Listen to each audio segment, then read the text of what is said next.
সালমান ফারসি ডেকে বলে, নবীর সাহাবীরা রে, বেলাল আজকে আজান দিবে না, যাও ফাতেমার ঘরে হাসান আর হুসাইন আসেনি, হাসান আর হুসাইন যে নিয়ে আসো। হাসান হুসাইন বললে বেলাল আজান দিবে। আহারে, সাহাবীরা দৌড়াই গেলেন ফাতেমার বাড়ি, 7 নম্বর গেট, বাবু সালাম বরাবর সেই বাড়িটা দেখা যায়। দৌড়াই যাইয়া ফাতেমার ঘরে গেলেন। হযরতে ফাতেমার ঘরে যাওয়ার পরে হাসান আর হুসাইনকে নিয়ে আসলেন। হাসান হুসাইন দেখতে নবীর মতো দেখা যাইতো, নানা চেহারা পাইছিলেন দুইজনে, দেখতে নবীর মতো দেখা যাইতো। বেলাল ছিলেন নবী রওজার পাশে। হাসান আর হুসাইন ছোট্ট দুই ভাইকে দেখে বেলাল উঠে দৌড়ায় এসে একবার ইমাম হাসানের বুকের মধ্যে মাথা ঠেকায় কাঁদে, আবার ইমাম হুসাইনের বুকের মধ্যে মাথা ঠেকায় কাঁদতেছিল। হযরতে বেলাল কাঁদতেছিল। ইমাম হাসান ডেকে বললেন, নানার মুয়াজ্জিন, যেই লাহান দিয়ে নানারে আজান শুনাইতা, সেই লাহান দিয়ে আমাদেরকেও আজান শোনাও। মসজিদে যাও, মিনারায় যাও, নানার মুয়াজ্জিন আজান আমাদেরকে শোনাও। হযরতে বেলাল একটা দৌড় মেরে স্থির থাকতে পারেন নাই। নবী দৌহিত্র আজান দিতে বলেছেন, একটা দৌড় মেরে মিনারায় উঠে আজান শুরু করলেন। আল্লাহু আকবার, আল্লাহু আকবার। প্রথম শব্দমালা সারা মদিনায় তাহাজ্জুদের সময় রন্দে রন্দে সওয়াই শব্দ পৌঁছায় গেল। মদিনার ঘর থেকে নবীর সাহাবীরা বের হয়ে দৌড় মারছে। যখন আবার বলেন আল্লাহু আকবার, আল্লাহু আকবার, বৃদ্ধ সাহাবীরাও ঘর থেকে বের হয়ে দৌড় মারছে। যখন বলেন আশহাদু আল্লা ইলাহা ইল্লাল্লাহ, ঘর থেকে মহিলারাও বের হয়ে, বাচ্চারাও বের হয়ে দৌড় মারছে। যখন আবার বলল আশহাদু আল্লা ইলাহা ইল্লাল্লাহ, আহারে, মদিনার ভিতরে কান্নার রোল পড়ে গেছে। একটাই কথা, নবী বুঝি ফিরে আসছে রে, নবী বুঝি ফিরে আসছে, নবী বুঝি ফিরে আসছে। সারা মদিনায় কান্নার রোল পড়ে গেল। মদিনার মানুষ ডুকরিয়ে ডুকরিয়ে কান্না করতে লাগছে। যখন হযরতে বেলাল বলেন আশহাদু আন্না মুহাম্মাদুর রাসূলুল্লাহ,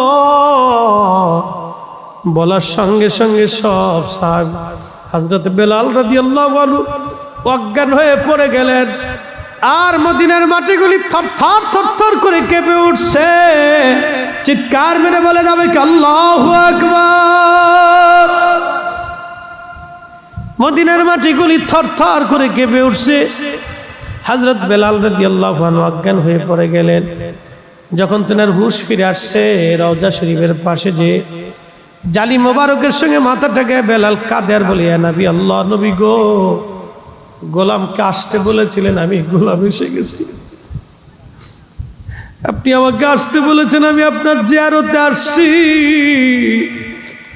আজান দিতে বলেছিলেন, আজান দিয়েছি।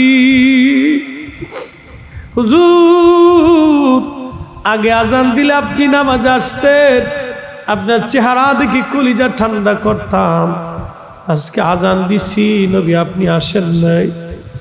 যেই আজানে নবী আসবে না, সেই আজান আমি আর কোনোদিন দেব না গো নবী। যেই আজানে নবী আসবে না, সেই আজানে আমি কোনোদিন দেব না গো নবী। হযরতে বেলাল যখন কালেমা পড়লেন, কালেমা পড়ার পরে বেলালের মনিব তাকে ধরে নিয়ে আসছে। তারিখের মধ্যে দেখা যায়, জীবনীর মধ্যে দেখা যায়, হযরতে বেলাল সকাল থেকে সন্ধ্যা পর্যন্ত প্রচন্ড উত্তপ্ত বালুর মধ্যে বেলালকে শুয়ে রাখা হইতো। বুকের মধ্যে পাথর চাপা দিয়ে হাত পা বেঁধে রেখে মরুভূমির বালুর মধ্যে বেলালকে ফেলে আসা হতো। প্রচন্ড উত্তপ্ত বালু আর পাথরগুলি গরমে গরমে গরম হইয়া হযরতে বেলালের শরীর বালিগুলি লেগে লেগে সিটে সিটে ফুসকা পরে পরে ঘা হয়ে যাইত। কল্পনা করতে পারবেন, সকাল থেকে সন্ধ্যা পর্যন্ত এইভাবে চলত। শুধু একটাই কথা ছিল, বেলাল কালেমা সারবি, যদি কালেমা সারিস তাহলে তোকে মুক্ত করে দেওয়া হবে। বেলাল একটাই কথা বলতো, মানুষ কাফের রানে জীবন দিয়ে দিব, কিন্তু নবীর কদম দেব না। জোরে বলা যাবে কি সুবহানাল্লাহ। সকাল থেকে সন্ধ্যা একটা লোক এইভাবে গরমের মধ্যে উত্তপ্ত রাখা হতো, ফুসকা পরে পরে ঘা হইত। এই ঘায়ের উপরে বেলালকে চাবুক দিয়ে পিটানো হতো, ফিনকি মেরে মেরে রক্ত বের হতো, চামড়াগুলি উঠে ফেলে দেয়া হতো। মৃত্যুর কঠিন যন্ত্রণায় বেলাল রাদিয়াল্লাহু আনহু ওই অত্যাচারের যন্ত্রণায় মাঝে মধ্যে গুংরাইতেন, শব্দ হতো আর আহাদ আহাদ বলে কাঁদতো। আল্লাহ এক, আল্লাহ এক, আল্লাহ এক এক বলে কাঁদতে থাকতো। আমাদের দেশে সাধারণত একজন মানুষকে কেউ যদি মারে তো 10 জন ঠেকাইতে আসে। গোলামীর জীবনে বেলালকে এত পরিমাণে মারা হয়েছে, বেলালের এত পরিমাণে মারা হয়েছে, এইভাবে তাকে মারা হইতো, কেউ ঠেকাইতে আসতো না। 1 নম্বরে সে ছিল গোলাম, 2 নম্বরে সে ছিল নিগ্রো। 1 নম্বরে সে ছিল গোলাম, 2 নম্বরে ছিল নিগ্রো। গোলামীর জীবনে কেউ তাকে সাহায্য করার জন্য আসতো না, কেউ তাকে সাহায্য করার জন্য আসতো না। বেলাল গুমরাইতেন, কাঁদতে থাকতেন, দীর্ঘদিন পর্যন্ত অত্যাচার চলল। মাঝে মধ্যে খাবার দেওয়া হতো, মাঝে মধ্যে না খেয়ে রাখা হতো। এইভাবে হযরত বেলালের জীবন পার হয়, জীবন পার হয়। তারপর বেলাল জবান থেকে কালেমা ছেড়ে দেন নাই, ঈমান উনি ছেড়ে দেন নাই। জোরে বলা যাবে কি সুবহানাল্লাহ। তেলের গাড়ি তেলে চলে, হাওয়ার গাড়ি হাওয়ায় চলে, বিনা তেলে চালায় গাড়ি নবী সুলাইমান, আমরা সেই মুসলমান। আমরা তো অনেক দামি মুসলমান, কিন্তু অস্তিত্ব ভুলে গেছি আজকে। আমরা অনেক দামি মুসলমান, কিন্তু অস্তিত্ব ভুলে গেছি আমাদের। আমরা অনেক দামি, কিন্তু আমাদের এই দাম আমরা ভুলে গেছি, আমাদের এই দামের কথা মনে নেই। আমরা এই দামের কথা ভুলে গেছি, এই দামের কথা আমাদের মনে নেই আজকে। খুব মনোযোগ দিয়ে, হযরত বেলাল রাদিয়াল্লাহু আনহু এতটাই আশিক রাসূল ছিলেন যে ওনার খেতাব আশিক রাসূল। আমরা যদি নিজেদের নামের আগে আশিক রাসূল লিখি তাহলে এটা বেমানান হয়। এই খেতাব আর কারোর জন্য চলে না। ইসলামের জন্য কি করছি এমন বলেন তো? কয়দিন মার খেয়েছি? কিচ্ছু করিনি। এই নবীর ইশকের জন্য আমরা কিছুই করিনি। এতটাই নবীকে ভালোবাসতেন যে এক দেখাতে কালেমা পড়ছে। একসাথে বলা যাবে সুবহানাল্লাহ। জীবন থাকবে কি থাকবে না কোনো গ্যারান্টি নেই। ওনাকে একবারে মেরে ফেলতেন না, ওরাদের অত্যাচারটা ছিল এত জটিল, ওনাকে একবারে মেরে ফেলতেন না। একবারে যদি মেরে ফেলতেন তাহলে তো কোনো কথাই ছিল না। ওনাকে একবারে মেরে ফেলতেন না, সারাদিন গলার মধ্যে রশি বেঁধে হযরত বেলালকে রাস্তার ভিতর দিয়ে পাথরের মধ্য দিয়ে টানা হতো। একইতে গরমে ফুসকা পড়ে যাইতো, পাথরের মধ্য দিয়ে টানার কারণে আরো ঘা হয়ে যাইতো। এই ঘায়ের উপরে আবার পিটুনি মারা হতো। গুমরায় গুমরায় বলতেন আহাদ আহাদ আহাদ, আল্লাহ এক, আল্লাহ এক। ওরা দেখলো বেলালের জবান বন্ধ হয় না, ওরা লোহার শিককে গরম করে নিয়ে হযরত বেলালের জিহ্বাকে বের করে নিয়ে জিহ্বার ভিতর দিয়ে লোহার শেকগুলি ঢুকাইয়া আগুনের শেকগুলি ঢুকায় মুখের মধ্যে চাপা দিয়ে ধরে রাখতো। কল্পনা করতে পারবেন একজন মানুষের জীবনে কত কঠিন অবস্থা গেছে, এরপরেও কালেমা ছেড়ে দেন নাই, নবীর কদম ছেড়ে দেন নাই। আল্লাহ কোরআনে বলেন, ইয়া আইয়ুহাল্লাযীনা আমানু, ঈমানদার তোমরা, আমিনু ঈমান আনো, বিল্লাহি আমি আল্লাহর উপরে, ওয়া রাসূলিহি আমার নবীর উপরে।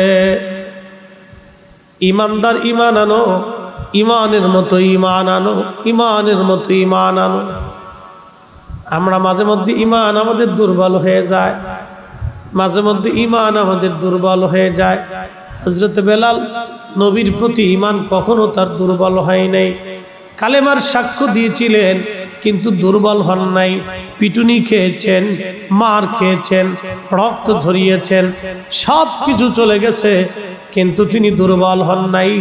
আমিনু ঈমান আনো, আমানু ঈমান আনো, ঈমান আনো, ইয়া আইয়ুহাল্লাযীনা আমানু, হে ঈমানদার ঈমান আনো, আমিনু ঈমান আনো, বিল্লাহি ওয়া রাসূলিহি আমি আল্লাহর উপরে আমার নবীর উপরে তোমরা ঈমান আনো। ঈমান ঈমান ঈমান বড় দামি জিনিস।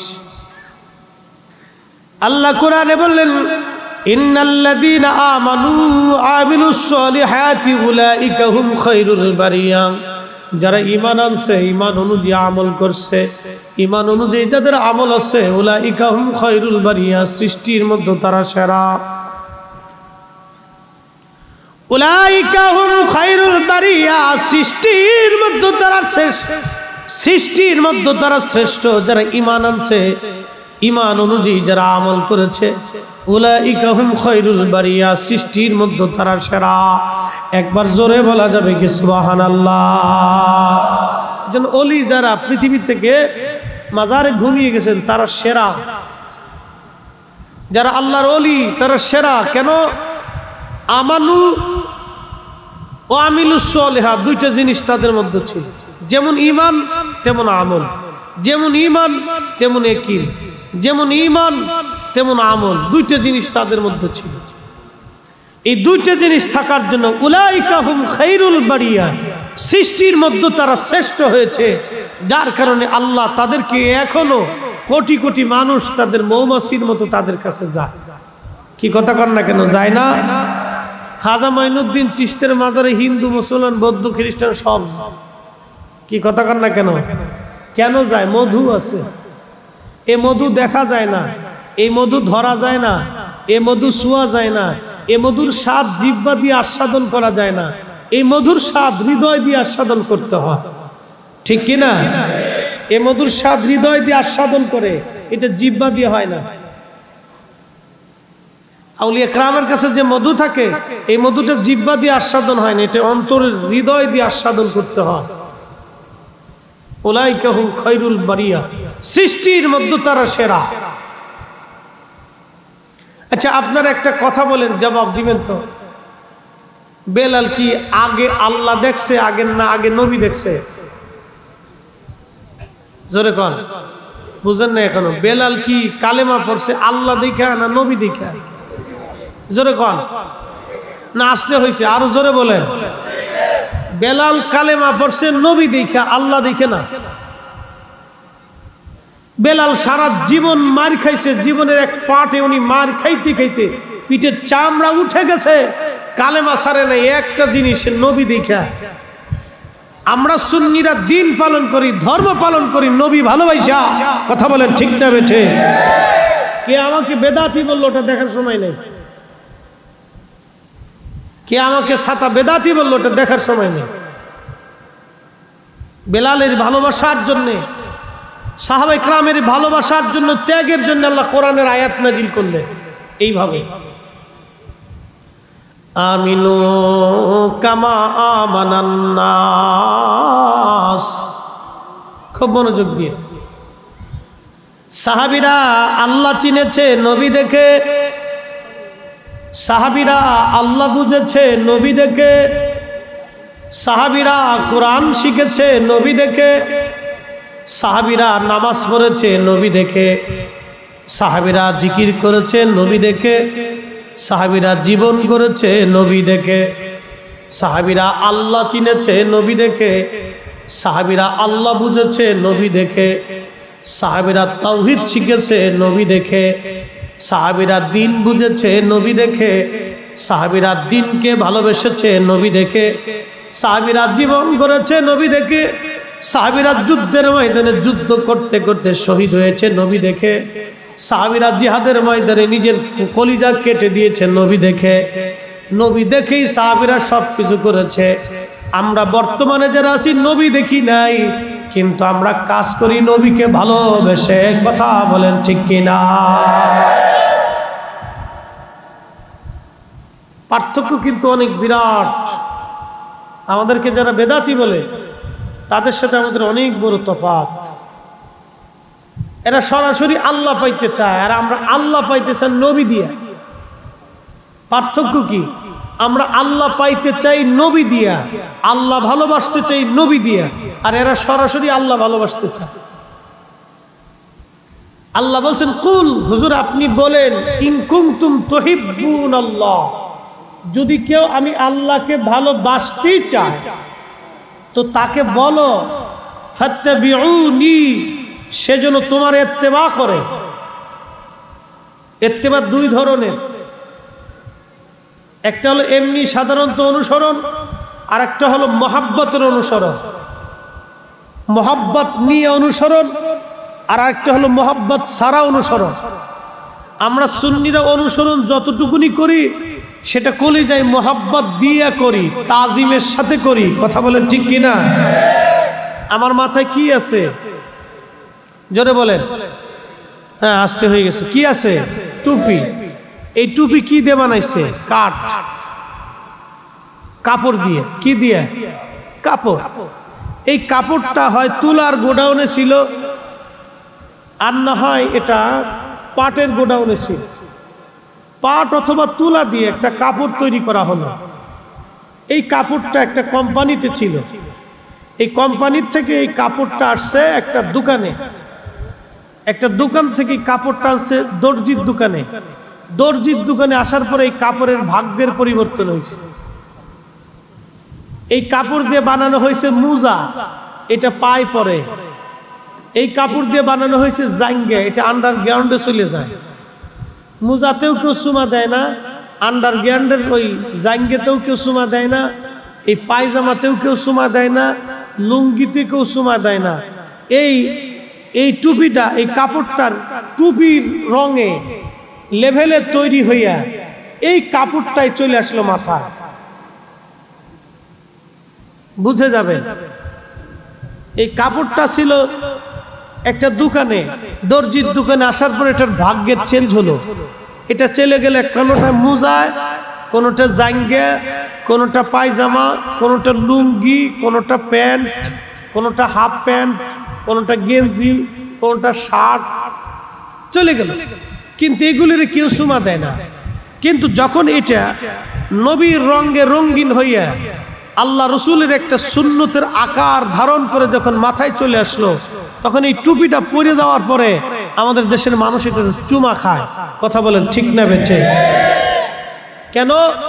নবীর কারণে। কোন কারণ? জোরে কোন, আরো জোরে বলেন। এটার ভাগ্যের পরিবর্তন কোন কারণে? নবীর কারণে। এই জন্য আমরা সুন্নিরা আল্লাহ পাইতে চাই নবী দিয়ে, আমরা আল্লাহ বুঝতে চাই নবী দিয়ে, আল্লাহ চিনতেও চাই নবী দিয়ে, আল্লাহকে ভালোবাসতেও চাই নবী দিয়ে। এই জন্য আমরা নবীর কথা বলি, নবীর কাজ করি, নবীর ভালোবাসা বেশি দেখাই বিদায়। ওরা আমাদেরকে শিরিকি, মাজার পূজারি, পীর পূজারি, বেদাতি, সেদাতি, যা মন চায় আমাদেরকে তাই বলতে থাকে। ওরা বলতে থাকুক, আমরা নবীর কদম ছাড়বো না। কথা বলেন ঠিক না বেঠে? বুঝে যাই তো, চল বুঝ। কে কি বললো এগুলো দেখার সময় নেই তোমাদের। সাহাবে কেরাম নবী চিনতো, আল্লাহ চিনতো নবী দিয়ে। নবী ছাড়া তারা আল্লাহ চিনে নাই, নবী দিয়েই আল্লাহ চিনত। নবী দেখে নামাজ পড়তে আসতো। প্রিয় মুসলমানেরা, খুবই মনোযোগ। একটু শারীরিকভাবে অসুস্থতা আছে, অসুস্থতা মানে ঠান্ডা লেগে গলা বসে গেছে, যার কারণে আমি কিন্তু হাই স্পিড দিতে পারতেছি না। 4G লেভেল আজকে চলবে না, আজকে 2G লেভেল যাবে। যাই হোক, যাই চলুক, কথা কিন্তু আর 4G থাকবে। সাউন্ডিং সিস্টেমটা 2G হোক, সমস্যা নেই, কিন্তু কথা 4G আছে, কথা কম বলবো না। সাহাবীরা আল্লাহ চিনেছে নবী দেখে, এই জন্য আল্লাহ কোরআনে বলছেন মাইয়ুতিইর রাসূল ফাকাদ আতা আল্লাহ। কেউ যদি নবীকে অনুসরণ করলো তাহলে সে জানি আমি আল্লাহকেই অনুসরণ করলো। জোরে বলেন সুবহানাল্লাহ। বেলালের জীবনে আসতেছি, আগে একটু বুঝাই দিয়ে যাই। বেলাল মার খাইলেন, এরপরেও হযরত বেলাল কালেমা ছাড়েন নাই, কারণ হযরত বেলাল নবী দেখে আল্লাহ চিনেছে। এই জন্যে ঈমান এমন পরিমাণে হৃদয়ের মধ্যে আসছে, পিঠের চামড়া চলে গেছে, এরপরেও বলে না কালেমা ছাড়ব না। গোশত উঠিয়ে ফেলে দেওয়া হয়েছে, এরপরেও বলে না কালেমা ছাড়ব না। ক্ষুধার যন্ত্রণা দেওয়া হয়েছে, এরপরেও না কালেমা ছাড়ব না। জিহ্বা টেনে লোহা দিয়ে শিক করে ফোঁটা করে দেওয়া হয়েছে, এরপরেও বলে না কালেমা ছাড়ব না। মারতে মারতে মারতে মারতে শরীরের চামড়াগুলি উঠে উঠে গা হয়ে আহা ফিনকি মেরে মেরে রক্ত পড়ত, এরপরেও বেলাল কালেমা ছাড়ত না। একটাই নবী দেখে আল্লাহ চিনেছে, নবী দেখে আল্লাহ বুঝেছে, নবী দেখে কালেমা পড়েছে। নবী দেখার স্বাদ এত মজা, নবীর প্রেম এত মজা যে পিঠের চামড়া দিছে, নবীর মজা সে ছাড়ে নাই। গোশত দিয়েছে কিন্তু প্রেমের মজা ছাড়ে নাই। জীবনের রক্ত দিয়েছে, নবীর প্রেমের মজা ছাড়ে নাই। হযরতে বেলাল জীবনের চামড়া দিয়েছে, পিঠের চামড়া চলে গেছে, নবী প্রেমের মজা ছাড়ে নাই। গোশত উঠিয়ে ফেলে দিয়েছে, নবী প্রেমের মজা ছাড়ে নাই। গোশতের রক্ত পড়ে গিয়েছে, নবী প্রেমের মজা ছাড়ে নাই। জিহ্বা ফুটা হয়ে গেছে, নবী প্রেমের মজা ছাড়ে নাই। নিজের ক্ষুধা যন্ত্রণা ভোগ করেছে, নবী প্রেমের মজা ছাড়ে নাই। আমরা সুন্নিরাও আমাদেরকে বেদাতি বলবে, গালি দিবে, আমরাও নবী প্রেমের মজা ছাড়ব না, ঠিক কিনা?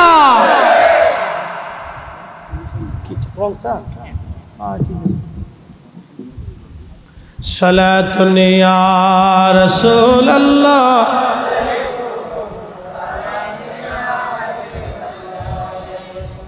সালাতুন ইয়া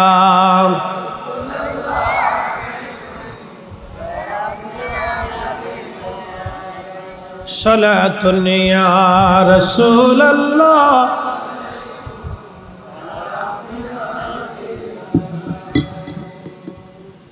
খুবই মনোযোগ।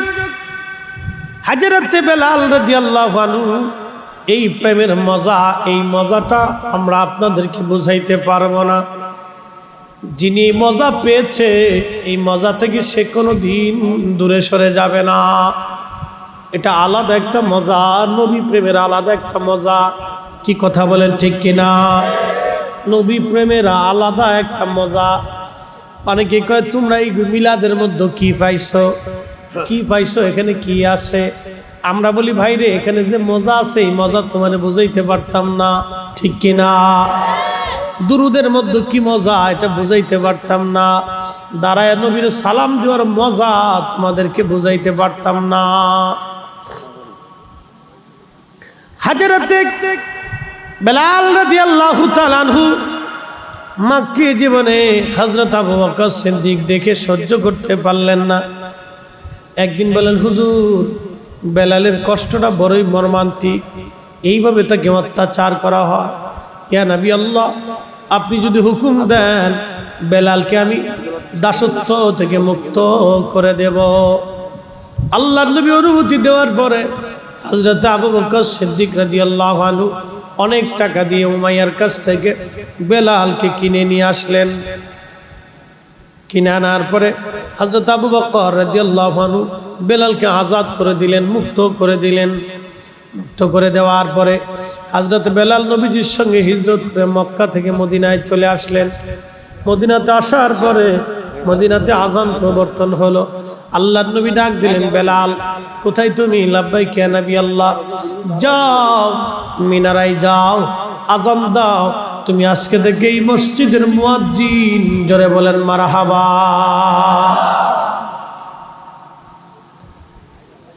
নবী প্রেমের জন্য তাকে নবীর মসজিদের মুয়াজ্জিন বানানো হলো। ইসলামের প্রথম মুয়াজ্জিন, নবীর দরবারের মুয়াজ্জিন, জানাতানা মুয়াজ্জিন না। আহা, বেলালের আজানের মধ্যে ভুল হতো। আশহাদুর জায়গায় বেলাল আসাদু পড়ে ফেলতেন, আশহাদুর জায়গায় বেলাল আসাদু পড়তেন। বেলালের আজানে ভুল হয়ে যাইতো। কাফেররা হাসাহাসি করত আর বলতো, দেখ মুহাম্মদও মূর্খ, মুহাম্মদের সাহাবীরাও মূর্খ, এরা আজান পর্যন্ত দিতে পারে না, ভাষাটাও তাদের সহি নাই। আল্লাহ কোরআনে বলেন, আমিনু কামা আমানান নাস। ও আমার বান্দারা, তোমরা ঈমান আনো, আমার নবীর সাহাবীরা যেইভাবে ঈমান আনছে সেইভাবে তোমরা ঈমান আনো। আমিনু ঈমান আনো কামা আমানান নাস, নবীর সাহাবীরা যেইভাবে ঈমান আনছে সেইভাবে ঈমান আনো। সেই দিন মূর্খ যারা ছিল, বেঈমান মুনাফিক যারা ছিল, তারা জবাব দিল, ক্বালু আনুমিনু কামা আমানাস সুবাহা। আমরা কি নির্বোধ আর বোকাদের মতো ঈমান আনবো? কারণ হযরতে বেলাল ছিল লেখাপড়াহীন, একজন কৃতদাস আফ্রিকার মানুষ, যার কেন ওরা বললো এই মূর্খদের মতো কি আমরা ঈমান আনবো? হযরত খাব্বাব রাদিয়াল্লাহু আনহু ছিলেন কামার। আহা, হযরত খাব্বাবের জীবনটাও আরো বড় কঠিন। ইসলামের জন্য এদের ত্যাগ শুনলে শরীর শিহরে যায়, আহা পশমগুলি দাঁড়ায় যায়। একদিন হযরত ওমর রাদিয়াল্লাহু আনহুর সামনে দাঁড়ায় গেলেন। দাঁড়ানোর পরে পিঠের চাদর সরে গেল। সরে যাওয়ার পরে হযরত খাব্বাবের পিঠের মধ্যে বড় বড় গর্ত হয়ে গেছে, জায়গায় জায়গায় সাদা সাদা সাদা সাদা হয়ে গেছে। হযরত ওমর ডেকে বললেন, খাব্বাব রে, তোমার কি বসন্ত হয়েছিল কোনদিন? বসন্তের কারণে কি গোশত পচে পচে খসে গেছে? খাব্বাব বলেন, আমিরুল মুমিনিন, আমার জীবনে কোনোদিন বসন্ত হয় নাই। তাহলে বলো রে খাব্বাব, তোমার পিঠের মধ্যে এরকম বড় বড় গর্ত কেন? জায়গায় জায়গায় গোশত নাই, সাদা সাদা ফ্যাতফ্যাতা হয়ে গেছে, কারণ কি? হযরত খাব্বাব চোখের পানি ছেড়ে দিয়ে বললেন, চোখের পানি ছেড়ে দিয়ে বললেন, ইয়া আমিরুল মুমিনিন, আপনারা মনে করেন শুধু দিনের জন্য আপনাদের বড় ত্যাগ আছে? আমি যেই দিন কালেমা পড়েছিলাম মক্কাতে, আমি ছিলাম কামার।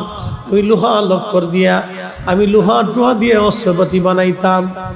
আমি কামার হওয়ার কারণে, নিম্ন বৃত্তের মানুষ হওয়ার কারণে মক্কার মানুষ আমাকে ধরে ফেললো, আমার হাত পা গুলি ওরা বেঁধে ফেললো। আমি যে আগুন দিয়ে লোহা দিয়ে অস্ত্র বানাইতাম, ওই কয়লাগুলি তারা মাটির মধ্যে বিছাইয়া, ওই কয়লার উপরে আমার চিৎ করে শোয়াইয়া 10-12 জনে আমাকে পিউক এবং পিঠের পাথর চাপা দিয়ে ধরে রাখতো। আমার চামড়াগুলি পুড়ে পুড়ে গোশত পড়ে যাইতো, গোশতগুলি পুড়ে পুড়ে চর্বি পড়ে যাইতো, চর্বিগুলি পুড়ে পুড়ে রক্তগুলি পড়ে পড়ে কয়লাগুলি নিভে যাইতো। আবার কয়লা বিছাইয়া ওই আগুন তো উত্তপ্ত কয়লাগুলির উপরে আবার আমাকে শোয়াইতো। হুজুর, গোশতগুলি পরে পরে চর্বি পরে, আগুন রক্তগুলি পরে পরে আগুন নিভে যাইতো, ওরা তারপরেও আমাকে ছাড়তো না। যার কারণে আমার পিঠের চামড়াগুলি খসে গেছে, আমার রক্তগুলি খসে গেছে, আমার গোশতগুলি খসে পড়েছে। আমার পিঠে কোনোদিন বসন্ত হয় নাই। আমিরুল মুমিনিন, এইগুলি হলো কালেমার বদলা।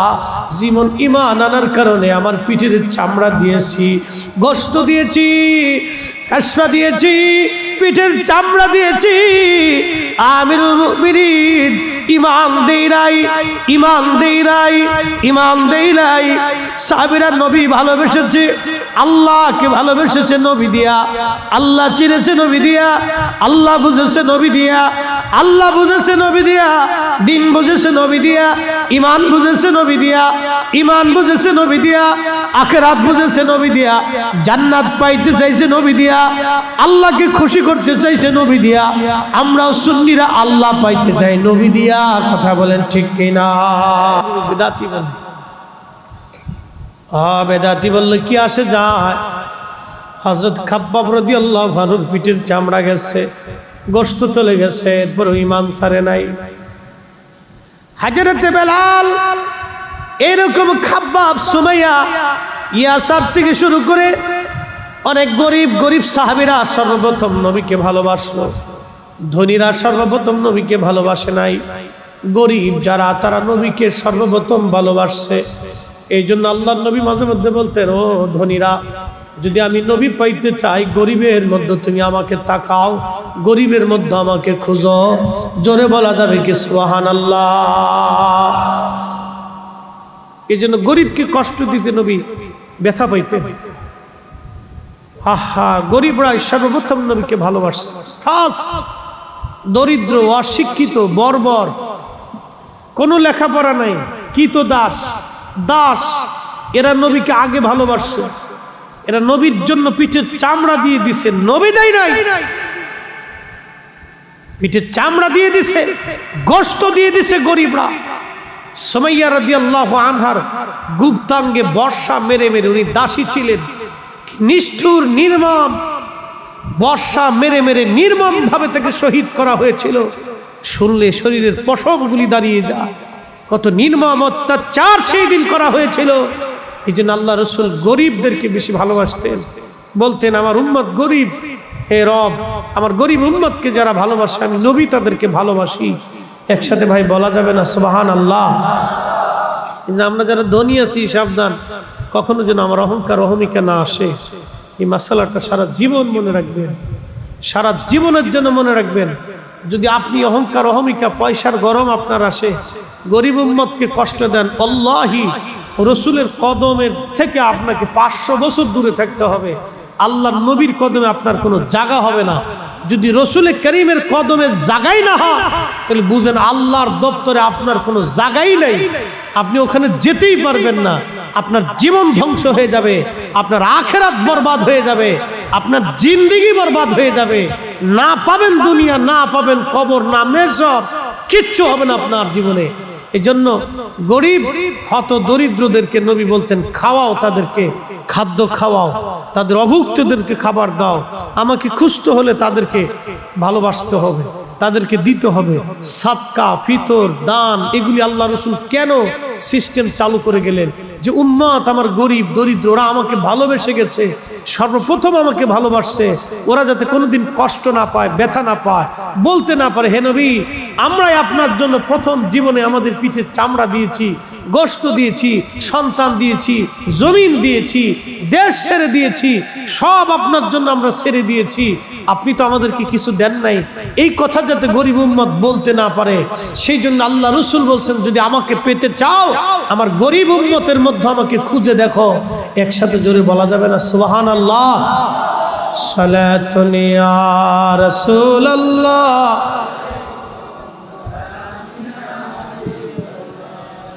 সালাতুন ইয়া রাসূলুল্লাহ,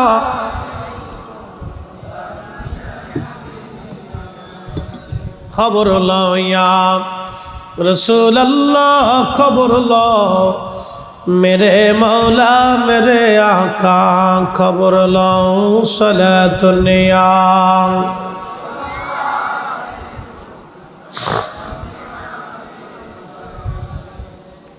সেই দিন গরিবরা কালেমা পড়ার জন্য কাফেররা বলো নির্বোধদের মতো কি আমরা ঈমান আনবো? ক্বালু আনুমিনু কামা আমানাস সুফাহা, আমরা কি বোকা এবং নির্বোধদের মতো ঈমান আনবো? আল্লাহ জবাব দিয়ে দিলেন, হুজুর ওই নির্বোধদেরকে বলে দেন, আলা ইন্নাহুম হুমুস সুফাহা। আপনি নবীর সাহাবীদেরকে যারা নির্বোধ বলে গালি দেয়, নবী গো আপনি তাদেরকে বলে দেন ওরাই হলো নির্বোধ, ওরাই বোকা। আপনি নবীর সাহাবীদেরকে যারা নির্বোধ বলে গালি দেয়, ও নবীজি আপনি বলে দেন তারাই নির্বোধ, তারাই বোকা। কোরআনে আল্লাহ সাহাবীদের এত দাম দিলেন, তাদের ইমানের এত দাম আল্লাহ পাক দিলেন। আল্লাহ বলেন আমার সাহাবীদের মতো ঈমান আনো, আমার নবীর সাহাবীদের মতো ঈমান আনো, নবীর সাহাবীদের মতোই ঈমান আনো। ঈমান ঈমান ঈমান। একটু চিন্তা করেন যে ঈমান কত দামি জিনিস, তাও বলছে সাহাবীদের মতো আনো। একসাথে বলা যাবে সুবহানাল্লাহ? আরো জোরে বলেন। তাহলে সাহাবীদের ঈমান আর আমাদের ঈমান কি একরকম? মানে বিশ্বাসে একরকম কিন্তু ওজনে একরকম না, ঠিক কি না? সাহাবীদের ঈমানের ওজন বেশি, কারণ তারা পিঠের চামড়া দিছে, ঈমান দেয় নাই। আর আমরার ঈমান হলো দোদুল্যমান। আমাদের ঈমান হলো দোদুল্যমান। মসজিদে গেলে আমরা জুতা চুরি করি, আমরা হলো সেই মুসলমান। আমরা অপরের হক মেরে খাই, আমরা সেই মুসলমান। আমরা ঘুষ খাই, আমরা সেই মুসলমান। আমরা আর এক মুসলমানের রক্ত চুষে খাই, আমরা সেই মুসলমান। তেলের গাড়ি তেলে চলে, হাওয়ার গাড়ি হাওয়ায় চলে, বিনা তেলে চালাই গাড়ি নবী সুলাইমান। আমরা সেই মুসলমান, আমরা সেই মুসলমান। আব্দুল্লাহ ইবনে মুবারকের বাবা হযরত মুবারক রাহমাতুল্লাহ আলাইহি অনেক বড় আল্লাহওয়ালা ব্যক্তি ছিলেন। হযরত ইমামুল আজমের জমানার ব্যক্তি ছিলেন, সাহাবীদের জমানার ব্যক্তি ছিলেন, তাবিঈ ছিলেন। হযরত আব্দুল্লাহ ইবনে মুবারক রাহমাতুল্লাহ আলাইহির আব্বাজান কৃতদাস ছিলেন, গোলাম ছিলেন। একজন তুর্কি মুসলমানের গোলাম ছিলেন। এই তুর্কি ছিল অনেক বিরাট বড় ধনী ব্যক্তি, তার অনেক বড় বড় ফলের বাগান ছিল। একটা ফলের বাগান ছিল আনারের ফলের বাগান, আনার। হযরত মুবারক একদিন ডাক দিয়ে বলেন, মুবারক তুমি তো যুবক। হযরত মুবারক রাহমাতুল্লাহ আলাইহি গোলামিও করতেন, সারা রাত নামাজ পড়তেন, সারা রাত নামাজে কাটাইতেন, সারাদিন মনিবের বাড়ি কাজ করতেন। যুবক মুবারক, তোমাকে আমি আনারের বাগানের দায়িত্ব দিলাম, তুমি আনারের বাগান খুঁজে খুঁজে দেখবা, আনারের বাগান তুমি পাহারা দিবা, আনারের বাগানের দেখভাল করবা।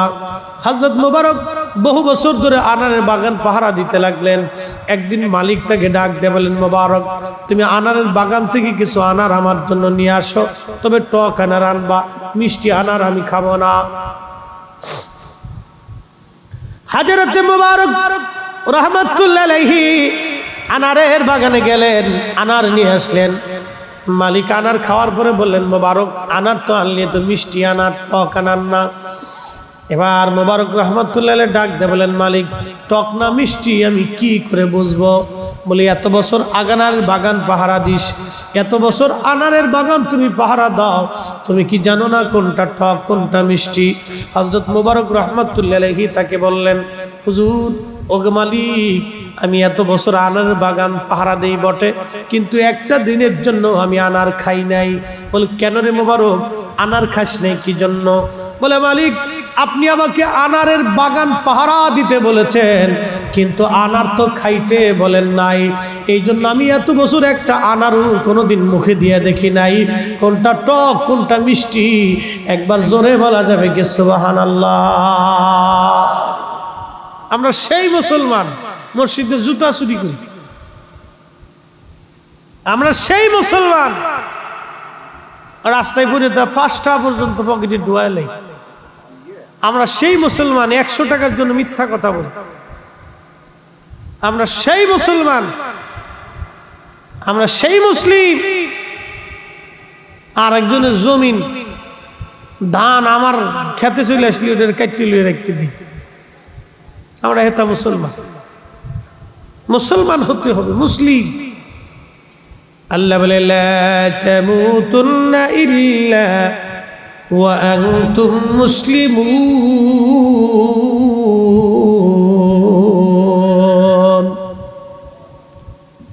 রে বান্দা, মুসলমান হয়ে কবরে আসো, মুসলমান হয়ে আসো,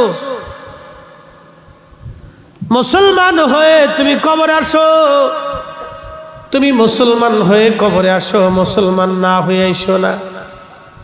মুসলমান হয়ে তুমি কবরে আসো, মুসলমান হয়ে তুমি কবরে আসো, মুসলমান না হয়ে আইসো না, মুসলমান হয়েই তুমি কবরে আসো। হ্যাঁ, মুসলমান হয়ে তুমি কবরে আসো। আল্লাহ বলেন মুসলমান তারাই, ইন্নামাল মুমিনুনাল্লাযীনা ইযা যুকিরাল্লাহু ওয়াজিলাত কুলুবুহুম।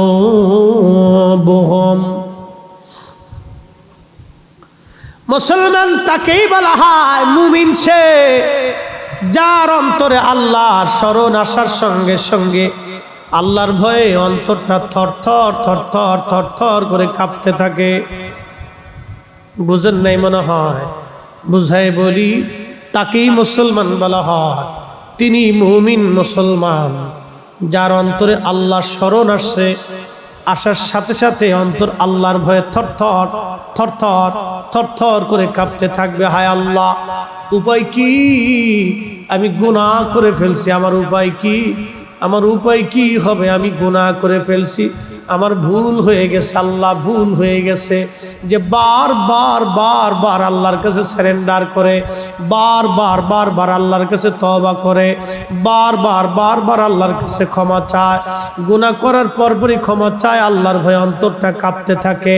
আল্লাহ বলেন ইন্নামাল মুমিনুন, নিশ্চয় তারাই মুমিন, ইযা যুকিরাল্লাহু ওয়াজিলাত কুলুবুহুম, যাদের অন্তর আল্লাহর ভয়ে থরথর থরথর করে কাঁপতে থাকে, তারাই মুমিন মুমিন মুমিন। একবার জোরে বলা যাবে কি সুবহানাল্লাহ? আমাদের দেশে কয়জন আছে বলেন তো গুনাহ করার পরে অনুতপ্ত হয়? কয়জন আছে বলেন? জাগার উপরে মিথ্যা কথা বলতেছে, ডাহা মিথ্যা কথা, কিন্তু অনুতপ্ত নাই। খারার উপরে আরেকজনের হক নষ্ট করে দিতেছে, কোনো অনুতপ্ততা নাই যে হায় আমি ভুল করছি, আমার ভুল হয়ে গেছে, এই অনুতপ্ত নাই। একবারে দাঁড়ার উপরে, খারার উপরে, একবারে দাঁড়ার উপরে আপনাকে ঠকাই দিচ্ছে, মালে ভেজাল দিতেছে, অনুতপ্ত নাই। মালে কম দিয়ে দিতেছে, অনুতপ্ত নাই যে আমি ভুল করতেছি, আমার ভুল হয়ে গেছে, কোনো হৃদয়ে অনুতপ্ততা নাই। যার অন্তরে অনুতপ্ততা নাই, বুঝবেন এটা আজাজিল। আজাজিলের জীবনে দুইটা ভুল ছিল। 7 লক্ষ বছর ইবাদত করছে, মুআল্লিমুল মালায়েকা হয়েছে, প্রিন্সিপাল অফ মালায়েকা, চ্যান্সেলর অফ মালায়েকা, ফেরেশতাদের চ্যান্সেলর ছিল, ফেরেশতাদের প্রধান ছিল সে, চ্যান্সেলর অফ মালায়েকা, ফেরেশতাদের চ্যান্সেলর। সে ওয়াজ করার পরে কোটি কোটি ফেরেশতারা বসে বসে কাঁদতো। আর সে আজিমের নিচে ইয়াকুত জমররদের মিম্বর আল্লাহ বানাই দিয়েছিল, মিম্বর, এ বসে বসে ওয়াজ করতো। Chancellor of মালায়েকা। আল্লাহ বলেন উসজুদু লি আদম, আদমকে সেজদা দাও, আদমের দিকে সেজদা দাও। সব ফেরেশতা সেজদায় পড়ে গেল, ইল্লা ইবলিস, ইবলিস শুধু দাঁড়ায় রইল। জিজ্ঞেস করলেন কেন সেজদা দিলি না? প্রথম জবাব ছিল আল্লাহ আমাকে বানাইছো আগুন দিয়ে, ওকে বানাইছো মাটি দিয়ে। আগুনের তৈরি ফেরেশতা হয়ে মাটির তৈরি আদমকে আমি সেজদা দিতে পারি না। প্রথম ভুল ছিল অহংকার, দ্বিতীয় ভুল ছিল সারেন্ডার না করার অনুভূতি। যদি সে সারেন্ডার করতো যে আল্লাহ আমার ভুল হয়ে গেছে। 2 নম্বর ভুল ছিল সে ভুল স্বীকার করে নাই। যদি বলতো আল্লাহ আমার ভুল হয়ে গেছে, আপনি আমার মাফ করে দেন, আল্লাহ কিন্তু ওকে সাথে সাথেই মাফ করে দেয়।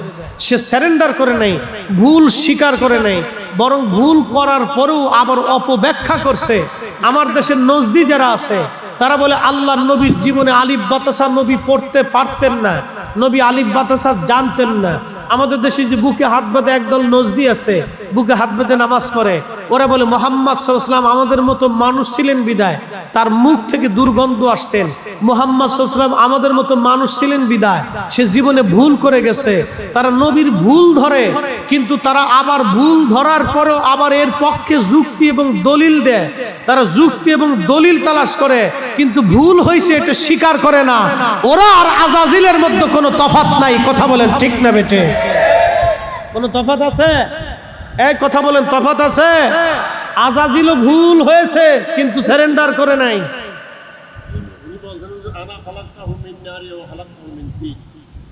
আজাজিল তো ভুল স্বীকার করেই নাই, শুধু ভুল স্বীকার করেই নাই, সে আরো অপব্যাখ্যা দিছে যে ওরে বানাইছো আগুন দিয়ে, আমারে বানাইছো আগুন দিয়ে, ওরে বানাইছো মাটি দিয়ে।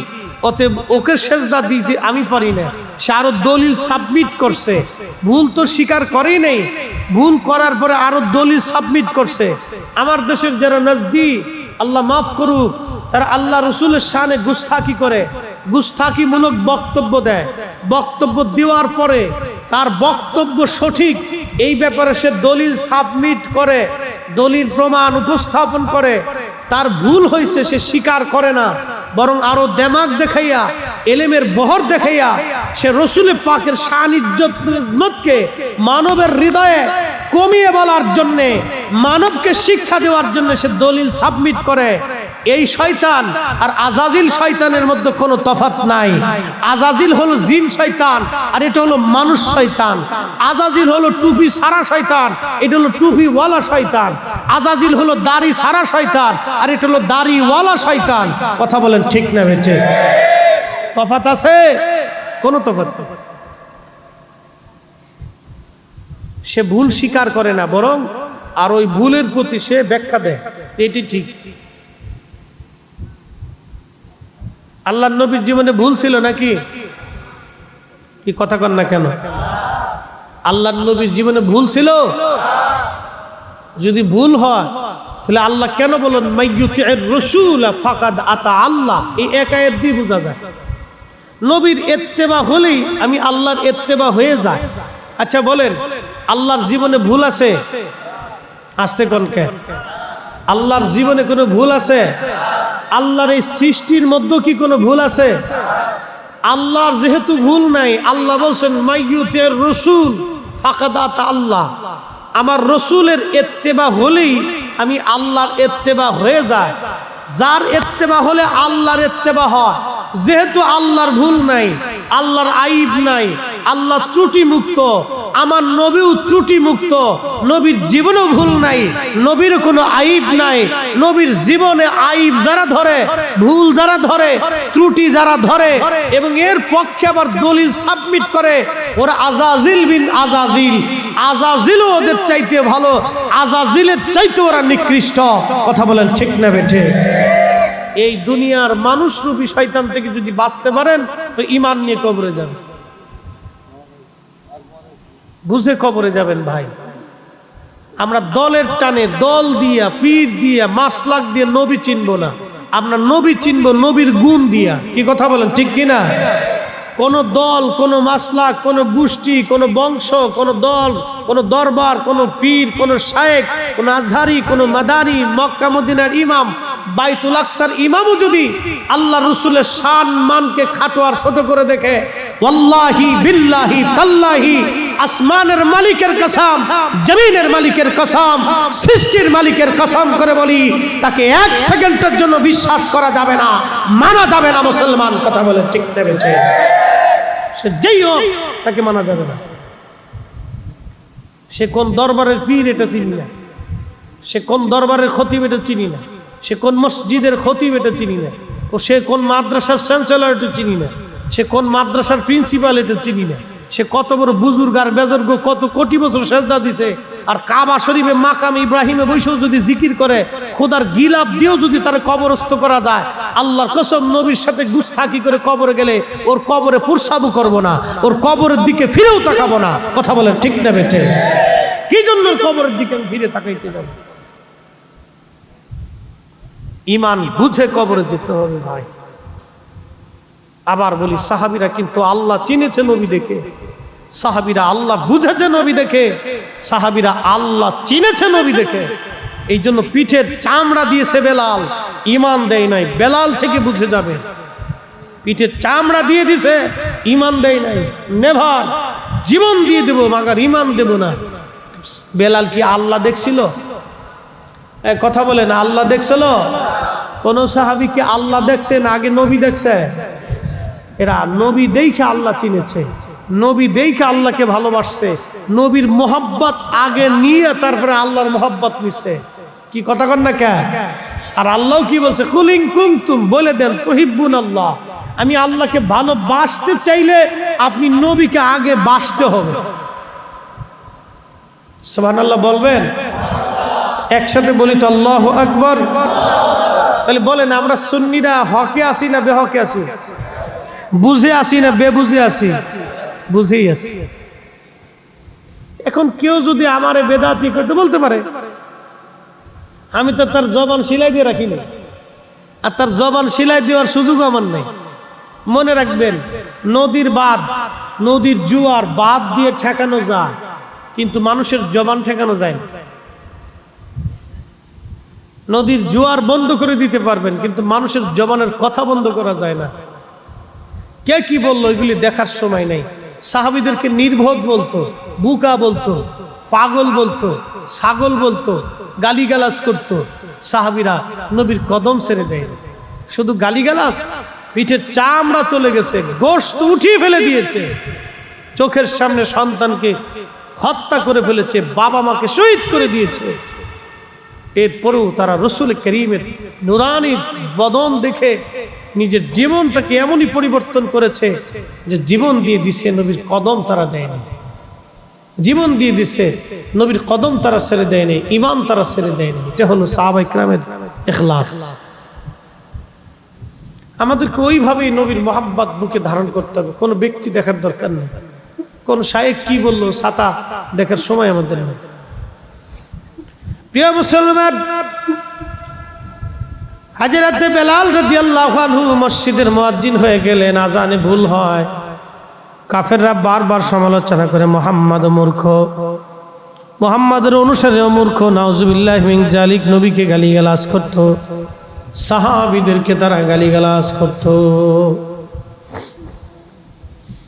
আল্লাহর হাবিবের জীবনধারায় প্রিয় নবীজির ইন্তেকালের সময় ঘনিয়ে গেলেন। অনেক বড় লম্বা ওয়াজ, জীবনের বিরাট একটা অংশে হযরত বেলাল আজান দিয়েছে। আহা, বিরাট বড় নবীর মসজিদের মুয়াজ্জিন ছিলেন বেলাল। সারা জীবন আজান দিলেন, বিনিময়ে একটা পয়সাও তিনি গ্রহণ করেন নাই। মসজিদে নবীর পাশে বনু নাজ্জার গোত্রের একজন মহিলা ছিল। এই মহিলার ঘরের ছাদটা উঁচু ছিল। এই উঁচু ছাদের উপরে দাঁড়ায় বেলাল আজান দিতেন। বেলালের আজানের তাসির এমন পরিমাণে ছিল, ওই আজান শোনার পরে মদিনার সব সাহাবীরা ঘর থেকে বের হয়ে আল্লাহর নবীর কদম মোবারকে তারা ছুটে চলে আসতো। আজানের আওয়াজ যখন বেঁচে যাইতো, ওই আজানের আওয়াজ শুনে কোনো সাহাবী ঘরের মধ্যে থাকতে পারে নাই। সাহাবীরা ঘর থেকে বের হয়ে চলে আসতো। আল্লাহর নবীর ইন্তেকালের সময় ঘনায় গেল। সময় ঘনিয়ে যাওয়ার পরে আল্লাহর হাবিবের ইন্তেকাল মোবারক হয়ে গেল। মদিনায় সাহাবীদের কান্নার রোল বেড়ে গেল। সমস্ত সাহাবী পাগল পারা হয়ে গেলেন, নবী নাই, নবী নাই, নবী নাই, নবী নাই, নবী নাই। বুঝেনি তো, যেই নবীর বিরহ বেদনা সহ্য করতে না পেরে একটা মরা কাঠ জিন্দা হয়ে গেছিল। নবীজি খুতবা দিতেন প্রত্যেক মিম্বর শরীফে। প্রত্যেক জুমাতে মিম্বর ছিল না, মরা একটা কাঠ ছিল, খেজুর গাছের শুকনা কাঠ। কাঠের নাম উস্তুনে হান্নানা। এই মরা কাঠের উপরে দাঁড়াইয়া মরা কাঠের সাথে হেলান দিয়ে নবী খুতবা দিতেন। প্রত্যেক জুমাতে খুতবা দেন। সাহাবীরা বলেন, হুজুর আপনি যদি চান নতুন একটা মিম্বর শরীফ বানায় নিয়ে আসবো, আপনি ওই মিম্বরে বসে বসে খুতবা দিবেন, বসে বসে আমাদেরকে নসিহত শোনাবেন। হুজুর আপনার দাঁড়ায়া দাঁড়ায় কষ্ট হয়। আল্লাহর নবী রাজি হয়ে গেলেন। সাহাবীরা একটা মিম্বর তৈরি করে নিয়ে আসলেন। পরের জুমাতে ওই মিম্বর শরীফের দাঁড়ায়া নবী খুতবা শুরু করে দিলেন। এমন সময় মসজিদের ভিতর থেকে কান্নার আওয়াজ আসে, ডুকরিয়ে ডুকরিয়ে শিশু বাচ্চার মতো কে জানি কান্না করতে থাকে। সাহাবীরা কে জানি কান্না করে। মসজিদে নববীর ভিতরে একজন আর একজনের চেহারার দিকে তাকায়। কে কান্না করে রে? একজন আর একজনের চেহারার দিকে তাকায় দেখে, আহা, কেউ তো কান্না করে না, তাহলে কে কান্না করে? তাকায় দেখলো মিম্বরের দিক থেকে কান্নার আওয়াজ আসে। নবীজি খুতবা বন্ধ করে দিলেন। খুতবা বন্ধ করার পরে আল্লাহর হাবিব তাকিয়ে দেখলেন মরা কাঠ, খেজুর গাছের শুকনো কাঠের জীবন এসে গেছে। খেজুর গাছের শুকনো কাঠে জীবন এসে গেল। ওই জীবন এসে নবীজির পিছনে দাঁড়িয়ে দাঁড়িয়ে ডুকরিয়ে ডুকরিয়ে ফুফায়ে ফুফায়ে কাঁদতেছে। নবীজি বুকের মধ্যে জড়িয়ে ধরে বলেন, উস্তের হান্না না, কি জন্য তুমি কান্না করো? খেজুর গাছের শুধু কান্নায় আসে নাই, জবান আল্লাহ খুলে দিলেন। খেজুর গাছের মরা কাঠ জিন্দা হয়ে কথা বলা শুরু করলো। বলে, হুজুর আমি কান্না করি, আপনি নবীর বিরহ বেদনা সহ্য করতে না পেরে আমি কান্না করতেছি। চিৎকার মেরে বলা যাবে কি, ইয়া রাসূলুল্লাহ তুমি মোদের আশার আলো, তাই তো তোমায় বাসি ভালো, তুমি মোদের আশার আলো, তাই তো তোমায় বাসি ভালো। হৃদয় নামের ফুলদানিতে গেথে রেখেছি প্রেমের মালা। ইয়া রাসূলুল্লাহ ইয়া হাবিবাল্লাহ, ইয়া রাসূলুল্লাহ ইয়া হাবিবাল্লাহ, ইয়া রাসূলুল্লাহ।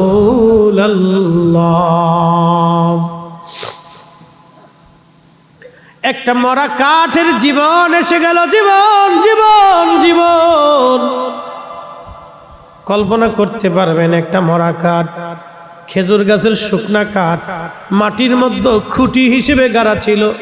নবীজির সহবতে লাগার কারণে খুঁটির মধ্যে জীবন এসে গেল। জীবন কথা বলা শুরু করলো। শুধু কথাই বলে নাই, তার বিবেক তৈরি হয়ে গেল। আহা, একটা মরা কাঠ জিন্দা হয়ে গেল।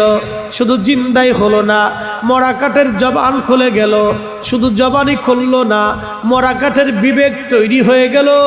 একসাথে বলে জোরে বলা যাবে কি আল্লাহু আকবার। চিৎকার মেরে বলা যাবে কি ইয়া রাসূলুল্লাহ। একটা মরা কাঠের জীবন তৈরি হয়ে গেল।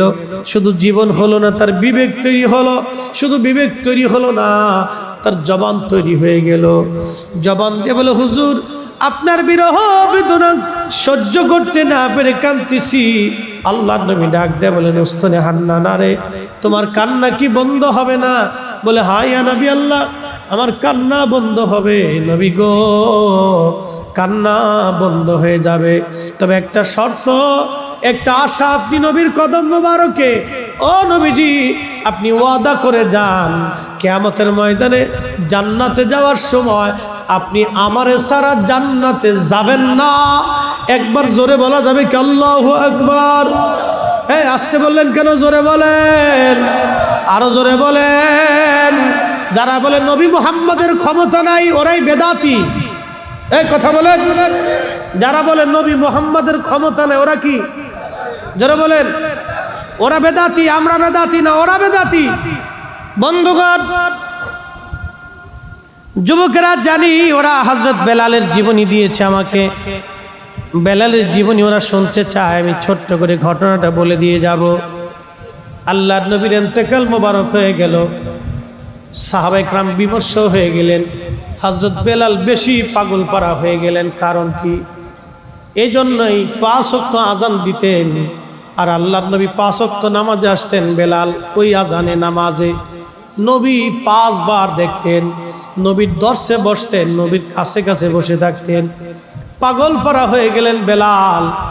আহা, একটা মরা কাঠ যদি নবীর জন্য পাগল হয়, তাহলে বুঝেনি তো একজন সাহাবীর হালত কি হতে পারে।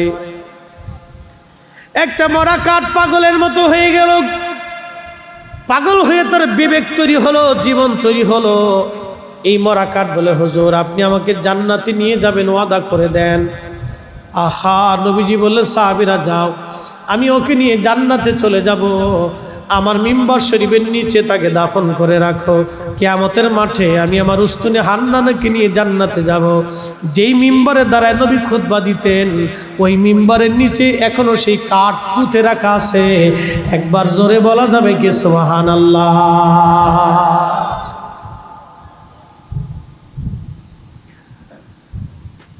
আমরা যে তার আদরের উম্মত, কয়দিন কেন্দেছি। রসুল আমার আল্লাহর হাবিব আখেরি নবী,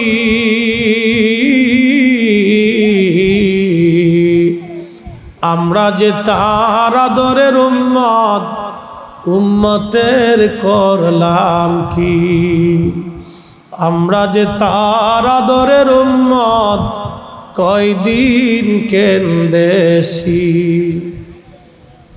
ছোট্ট একটু গাঠুরি বেঁধে বেলাল নবীর মসজিদের সামনে দাঁড়ানো। আবু বকর ডাক দে বলে, বেলাল রে, কি জন্য তুমি দাঁড়াইছো? গাঠুরি কেন রে বেলাল? বলে, হুজুর বিদায় দেন, আর মদিনায় আমি থাকবো না, সিরিয়াতে আমি চলে যাব। কি জন্য রে বেলাল? হুজুর, আমি মদিনায় থাকতে পারবো না। বেলাল, বলো কিসের অভাব? কে তোমাকে মারছে? কেউ কি তোমাকে গালমন্দ করেছে? যদি বলো, বাইতুল মাল থেকে মাসিক বেতন ধার্য করে দেব। বেলাল বলেন, আবু বকর, টাকার অভাব না, কেউ আমাকে গালিও দেয় নাই, তবে এই মদিনায় থাকা আমার পক্ষে সম্ভব না। কেন বলবি নি? তোর কিসের অভাব? বেলালের একটাই কথা, আবু বকর, আমার একটা অভাব কি কোনোদিন পুরা করে দিতে পারবা? বল বেলাল, কি বলতে চাও? হুজুর, আগে আজান দিলে নবী নামাজে আসতো, এখন আজান দিলে নবী নামাজে আসে না। বলো রে আবু বকর, আমি আজান দিলে কি নবী নামাজে আসবে? আমি আজান দিলে কি নবী আনতে পারবা? আগে আজান দেওয়ার পরে সুন্দর চেহারা দেখে কলিজার তৃষ্ণা মিটাইতাম। এখন আজান দিলে নবী আসে না, নবী দেখি না। বেলাল এইভাবে কাঁদতে লাগছে। আবু বকর ডাক দিয়ে বলেন, বেলাল, তুই কি নবীরে ভালোবাসিস? আমি কি নবীরে ভালোবাসি না? আবু বকর, তুমি নবীরে ভালোবাসো, আমিও নবীরে ভালোবাসি। তোমরা নবীর রওজা শরীফ দেখলে সহ্য করতে পারো, আমি বেলাল যখন নবীজি রওজা শরীফের দিকে তাকাই, আমার কলিজা ফেটে আসে, আমি সহ্য করতে পারি না, আমি পাগলের মতো হয়ে যাই। আবু বকর, বিদায় দাও, আর মদিনাতে আমি থাকবো না। হযরত বেলাল রওনা হয়ে গেলেন, চলে গেলেন সিরিয়াতে। বহুদিন পরে নবীজি স্বপ্ন দেখায়, কিরে বেলাল, কেমন জুলুম তুমি আমার সঙ্গে শুরু করছো? বেলাল রে, কতদিন হলো তুমি আমার জিয়ারতে আসো না? বেলাল আয়, কতদিন হলো তোমার কণ্ঠের আজান আমি শুনি না? বেলাল রে আয় আয়, আমি নবীর আজান শোনাইয়া যা। সিরিয়া থেকে বেলাল পাগলের মতো দৌড় মারছে, দৌড়াইয়া পাগলের মতো বেলাল মসজিদে নববীতে আসছে। তখন তাহাজ্জুদের সময়। প্রিয় নবীজির রওজা শরীফ কাঠের জালি মুবারক দিয়ে ঘিরে রাখা ছিল। ওই জালির পাশে বসে জালি মুবারকের সঙ্গে মাথা ঠেকাইয়া বেলাল ডুকরিয়ে ডুকরে কাঁদে আর বলে, হুজুর, গোলামকে আসতে বলেছিলেন, গোলাম আসছে। নবী গো, আজান দিতে বলেছেন, আমি আগে আজান দিলে আপনি নবী নামাজ আসতেন, এখন আজান দিলে কি আপনি নবী নামাজ আসবেন? হুজুর, যেই আজান দিলে নবী নামাজ আসবে না, সেই আজান আমি বেলাল দিব না। নবী বলেন, আপনি আসবেন, আমি বেলাল আজান দিব। ডুকরিয়ে ডুকরিয়ে কাঁদতেছিলেন। নতুন মুয়াজ্জিন আসে তাহাজ্জুদের আজান দেওয়ার জন্যে। আইসে দেখলেন নবীর মুয়াজ্জিন বসে বসে কান্দে। ডাক দেয়া বলে, মদিনাবাসী শুনছ? নবীর মুয়াজ্জিন এসে গেছে, আসো। নবীর মুয়াজ্জিন এসে গেছে, আসো। সারা মদিনায় থেকে সাহাবীরা দৌড়ে আসছে। বেলাল বুঝি ফিরে আসছে। সাহাবীরা দৌড়ে এসে দেখেন হযরত বেলাল বসে বসে কাঁদতেছে। সাহাবীরা এসে বললেন, বেলাল, আজান দাও, কতদিন হলো তোমার কণ্ঠের আজান শুনি না। পুরা মসজিদ সাহাবীদের ভরে গেল। হযরত বেলাল একটাই কথা, সাহাবীরা রে, আমি আজান দিলে আগে নবী নামাজে আসতো, বলো এখন আজান দিলে কি নবী নামাজে আসবে? বলো, আমি আজান দিলে কি নবী আনতে পারবা? বলো। পাগলের মতো হয়ে গেছে সাহাবেকরা। এই কথা শোনার পরে সব সাহাবী ডুকরিয়ে ডুকরিয়ে ফুফিয়ে ফুফিয়ে কেঁদে ফেলতেছে। মসজিদে নববীর মধ্যে কান্নার রোল পড়ে গেল। সালমান ফারসি ডেকে বলে, নবীর সাহাবীরা রে, বেলাল আজকে আজান দিবে না, যাও ফাতেমার ঘরে হাসান আর হুসাইন আসেনি, হাসান আর হুসাইনকে নিয়ে আসো। হাসান হুসাইন বললে বেলাল আজান দিবে। আরে সাহাবীরা দৌড়ায় গেলেন ফাতেমার বাড়ি, 7 নম্বর গেট, বাবু সালাম বরাবর সেই বাড়িটা দেখা যায়। দৌড়ায় যাইয়া ফাতেমার ঘরে গেলেন। হযরতে ফাতেমার ঘরে যাওয়ার পরে হাসান আর হুসাইনকে নিয়ে আসলেন। হাসান হুসাইন দেখতে নবীর মতো দেখা যাইতো, নানা চেহারা পাইছিলেন দুইজনে, দেখতে নবীর মতো দেখা যাইতো। বেলাল ছিলেন নবীর রওজার পাশে। হাসান আর হুসাইন ছোট্ট দুই ভাইকে দেখে বেলাল উঠে দৌড়ায় এসে একবার ইমাম হাসানের বুকের মধ্যে মাথা টেকায় কাঁদে, আবার ইমাম হুসাইনের বুকের মধ্যে মাথা টেকায় কাঁদতেছিল। হযরত বেলাল কাঁদতেছিল। ইমাম হাসান ডেকে বললেন, নানার মুয়াজ্জিন, যেই লাহান দিয়ে নানারে আজান শুনাইতা, সেই লাহান দিয়ে আমাদেরকে আজান শোনাও। মসজিদে যাও, মিনারে যাও, নানার মুয়াজ্জিন আজান আমাদেরকে শোনাও। হযরতে বেলাল একটা দৌড় মেরে স্থির থাকতে পারেন নাই। নবী দৌহিত্র আজান দিতে বলেছেন, একটা দৌড় মেরে মিনারায় উঠে আজান শুরু করলেন, আল্লাহু আকবার, আল্লাহু আকবার।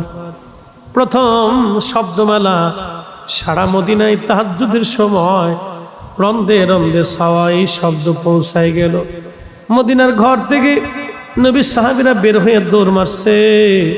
যখন আবার বলেন আল্লাহু আকবার, আল্লাহু আকবার, বৃদ্ধ সাহাবীরাও ঘর থেকে বের হয়ে দৌড় মারছে। যখন বলেন আশহাদু আল্লা ইলাহা ইল্লাল্লাহ, ঘর থেকে মহিলারাও বের হয়ে, বাচ্চারাও বের হয়ে দৌড় মারছে। যখন আবার বলল আশহাদু আল্লা ইলাহা ইল্লাল্লাহ, আহারে মদিনার ভিতরে কান্নার রোল পড়ে গেছে। একটাই কথা, নবী বুঝি ফিরে আসছে রে, নবী বুঝি ফিরে আসছে, নবী বুঝি ফিরে আসছে। সারা মদিনায় কান্নার রোল পড়ে গেল। মদিনার মানুষ ডুকরিয়ে ডুকরিয়ে কান্না করতে লাগছে। যখন হযরতে বেলাল বলেন আশহাদু আন্না মুহাম্মাদুর রাসূলুল্লাহ, বলার সঙ্গে সঙ্গে সব সাহাবী হযরতে বেলাল রাদিয়াল্লাহু আনহু অজ্ঞান হয়ে পড়ে গেলেন। আর মদিনার মাটিগুলি থরথর থরথর করে কেঁপে উঠছে। চিৎকার মেরে বলে যাবে কি আল্লাহু আকবার। মদিনার মাটিগুলি থরথর করে কেঁপে উঠছে। হযরত বেলাল রাদিয়াল্লাহু আনহু অজ্ঞান হয়ে পড়ে গেলেন। যখন তেনার হুঁশ ফিরে আসছে, রওজা শরীফের পাশে যে জালি মোবারকের সঙ্গে মাথাটাকে বেলাল কাঁদে আর বলে, ইয়া নবী আল্লাহ, নবী গো, গোলামকে আসতে বলেছিলেন, আমি গোলাম এসে গেছি। আপনি আমাকে আসতে বলেছেন, আমি আপনার জিয়ারতে আসছি। আজান দিতে বলেছিলেন, আজান দিয়েছি। হুজুর, আগে আজান দিলে আপনি নামাজে আসতেন, আপনার চেহারা দেখে কলিজা ঠান্ডা করতাম। আজকে আজান দিছি, নবী আপনি আসেন নাই। যেই আজানে নবী আসবে না, সেই আজান আমি আর কোনোদিন দেব না গো নবী। যেই আজানে নবী আসবে না, সেই আজানে আমি কোনোদিন দেব না গো নবী। হুজুর ক্ষমা করে দেন, হুজুর আমাকে মাফ করে দেন। ডুকরিয়ে ডুকরিয়ে কান্নাকাটি করে নবীর পাগল, নবীর আশিক হযরতে বেলাল চলে গেলেন সিরিয়ার থেকে দামেস্ক। কলিজা ফেটে মারা গিয়েছিলেন। নবীর বিরহ বেদনা সহ্য করতে পারেন নাই। জন্ম আমার নবীর যুগে হলে কেমন হতো, জন্ম আমার নবীর যুগে হলে কেমন হতো। দুনয়নে রসুল পাক দেখিলে কেমন হতো, দুনয়নে রসুল পাক দেখিলে কেমন হতো।